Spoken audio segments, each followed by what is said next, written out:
Io vorrei partire dal titolo della giornata di oggi. La parola lavoro dignitoso non è un semplice slogan, lo voglio dire con molta franchezza. È un obiettivo ed una rivendicazione che richiede dei comportamenti coerenti e un'azione sindacale coerente. Questo elemento dice una cosa molto precisa. Noi usiamo questo termine per indicare ciò che la nostra Costituzione ha scritto. La nostra è una Repubblica democratica fondata sul lavoro, ma oggi, se vogliamo essere onesti, siamo in presenza di un lavoro che troppo spesso è precario, di un lavoro che troppo spesso è sottopagato, di un lavoro che è messo a rischio perché, come qui ci è stato raccontato in modo drammatico, si continua a morire sul lavoro. E allora, proprio perché noi vogliamo che si affermi un lavoro dignitoso, c'è un primo tema fondamentale che si chiama salario. Oggi abbiamo un sistema nel nostro paese, una situazione salariale che rende poveri anche quelli che lavorano. Esiste una questione salariale grande come una casa che noi dobbiamo affrontare. E vorrei essere esplicito. Io vedo due strade. Una che dipende anche da quello che facciamo noi tutti assieme. E lo dico con onestà, perché se ragioniamo di aumentare i salari, noi abbiamo bisogno che nel rinnovo dei contratti si richiedano salari che vadano oltre l'inflazione e che si conquisti, così come è stato fatto in tanti accordi, un sistema che permetta annualmente di rivalutare i salari in base a quella che è l'inflazione reale che esiste. Contemporaneamente abbiamo un tema che si chiama fisco e qui non giriamoci attorno, qui c'è una responsabilità dei governi che abbiamo avuto in questi anni e della politica che non ha mai fino in fondo assunto il problema della riforma fiscale come elemento centrale del nostro paese. Lo dico in italiano: chi paga le tasse in questo paese sono i lavoratori dipendenti e i pensionati che la pagano anche per quelli che non la pagano. E allora oggi servono delle cose precise. Occorre ridurre la pressione fiscale sul lavoro dipendente e sui pensionati e bisogna aumentare la tassazione sulle rendite finanziarie, sulle rendite immobiliari, sui profitti. Ma c'è un tema in più. Noi lo abbiamo chiesto al governo Conte 1, al governo Conte 2, al governo Draghi e lo stiamo chiedendo alla Meloni. Si chiama fiscal drain ed è chiara come cosa. Solo dal 22 ad oggi alle casse dello Stato sono entrate più di 24 miliardi di tasse che non dovevano essere pagate, ma che sono state pagate dai lavoratori dipendenti e dai pensionati. E perché? Perché quando ci aumenta il lordo, in realtà non ci aumenta il netto, ma aumenta la pressione fiscale.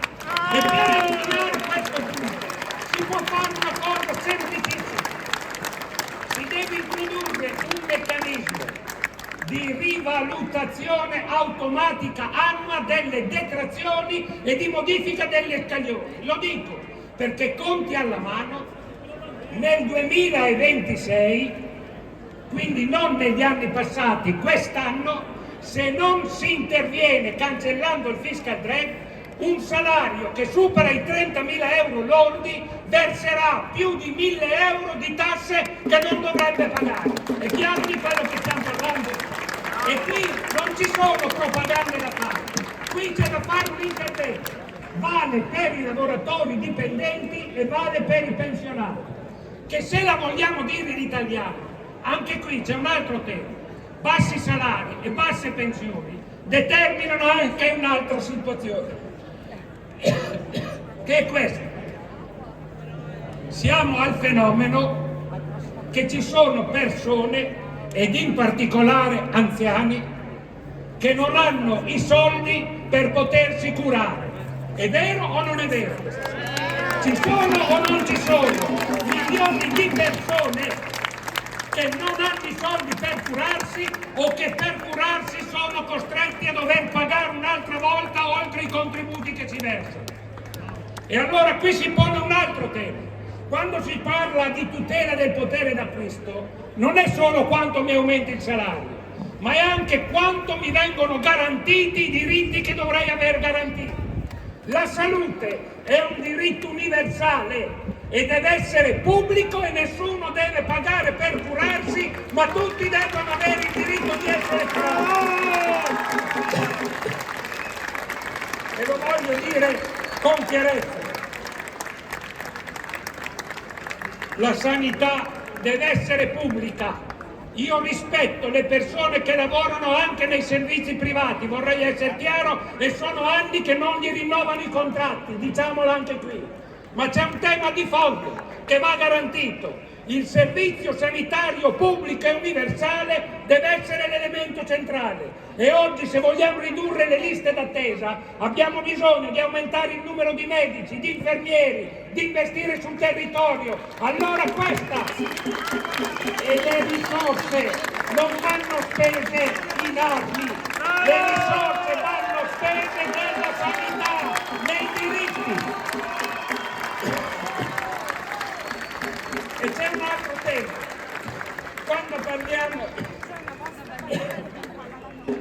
Quando parliamo di lavoro dignitoso, proviamo a pensare ai giovani, alle donne. Il livello di precarietà che si è determinato in questi anni non ha precedenti. Ma passa giù quella dell'Udo un attimo. Il livello di precarietà e in particolare la precarietà è il prezzo che stanno pagando i giovani e le donne. E anche questa non è avvenuta a caso, e anche qui lo dico in modo molto chiaro.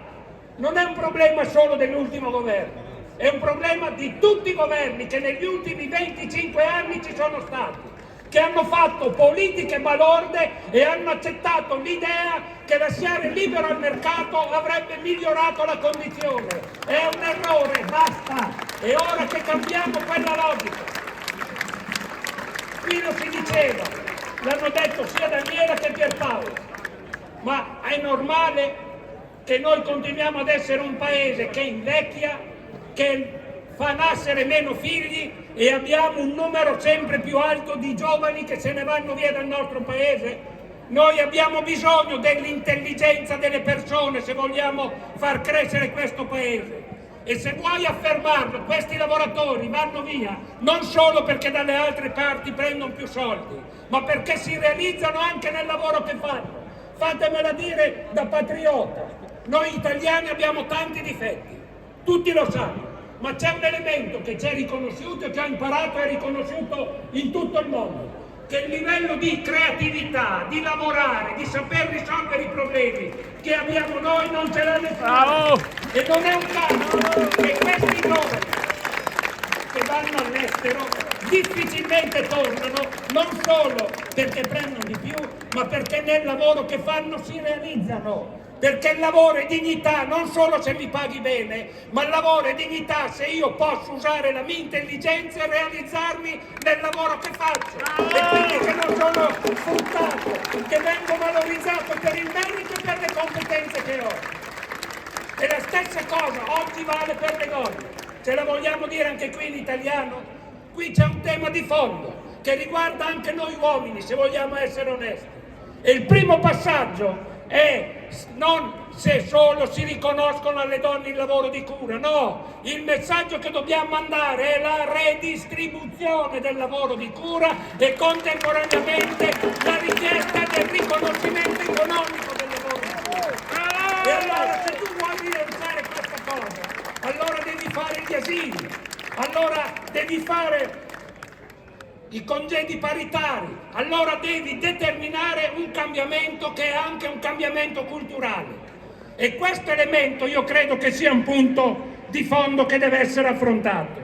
E in più, quando si parla di lavoro dignitoso, l'hanno detto tutti, l'ha detto il Presidente della Repubblica, però davvero, anche qui, io non so voi, ma io ormai lo vivo con rabbia quasi come impotenza.